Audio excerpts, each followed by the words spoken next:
Welcome everyone, and as Colin said, this is our 4th annual ANZ Forum, but the first in Melbourne, and we're humbled by the turnout, and I must admit I'm not surprised by that, given your continued support for events like these.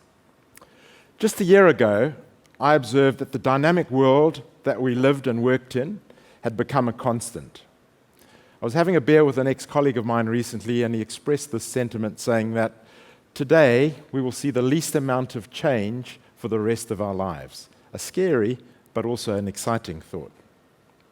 And it has indeed been a momentous year for us at Red Hat, and we are humbled by the recognition that IBM has made by investing in our culture, our people, and our technology to build a brighter future for both organizations. Now, having personally worked for both those organizations for the majority of my 35 years in this industry, I couldn't be more excited by the opportunity, and I'm looking forward to helping our customers and our prospects catalyze their ability to thrive in this dynamic and demanding world.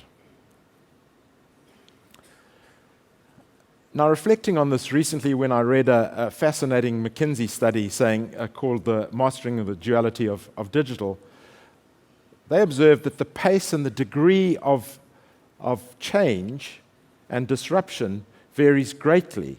But unless companies mount a dual effort to create new models and to digitize their current business models, they make themselves vulnerable to disruption.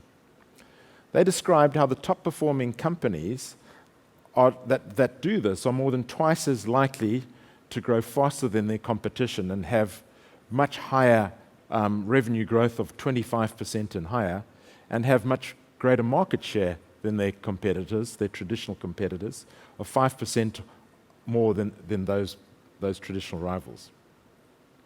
So in essence, to become digital leaders, companies need to fundamentally change the way they work by adopting and adapting to new processes, to continually experiment and challenge the status quo, and that'll allow them to disrupt industries, to enter new markets, and importantly, to innovate.